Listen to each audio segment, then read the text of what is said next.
Déjà, il faut juste rappeler que cette mise en garde elle a été donnée au service des sports de France Télévisions et pas Philippe Candeloro. Bien sûr. Parce que déjà, moi, en plus, je suis pas journaliste. Non, mais ils sont responsables de ce qu'ils mettent à l'antenne. Voilà, du contenu éditorial. Voilà, alors donc ils ont attaqué France Télévisions sans cibler quelqu'un en particulier, parce que je pense qu'ils n'ont pas le droit de le faire, et notamment pas quelqu'un qui est pas journaliste, déjà.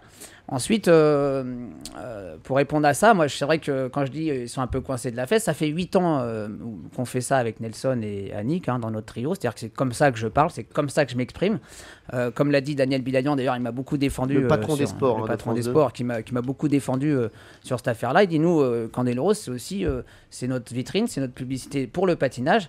Grâce à ce trio qui existe, ça faisait quand même 5 millions de téléspectateurs qui venaient suivre le patinage et qui permettaient, en même temps que le patinage était suivi, de partir sur du bob, sur du saut à ski féminin, faire découvrir d'autres disciplines. S'il n'y a pas de patinage, je ne suis pas sûr qu'il y ait 5 millions de personnes qui suivent la retransmission des Jeux Olympiques. Philippe, il y a beaucoup aussi de... Et je crois que c'est 150 lettres qui ont été écrites au CSA. Il y a beaucoup sur 5 millions de téléspectateurs. Non, mais c'est beaucoup 150 quand même, pour un même thème et pour une même affaire. Et puis il y a eu beaucoup de tweets, beaucoup de gens qui ont réagi sur Internet. Je suis surpris parce que à la base, quand j'étais à Sochi, on se sentait un peu épargné avec Nelson.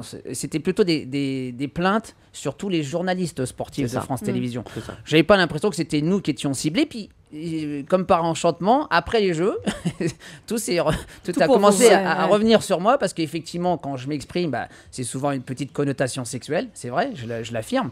Et c'est aussi c'est votre humour en fait. C'est mon humour et puis c'est les gens même comme ça. Donc si je change ça, j'ai plus rien à foutre à la télé et puis je peux plus travailler en gros. Mais est-ce que c'est pas l'explication tout simplement, c'est que l'époque a changé. C'est-à-dire que ces vannes, vous pouviez les faire il y a 10 ans et plus aujourd'hui. Est-ce que vous l'acceptez ça?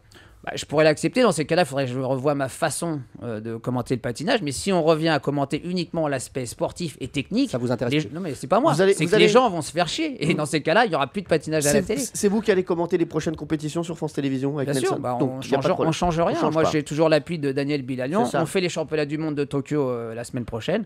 Et puis voilà, ça roule.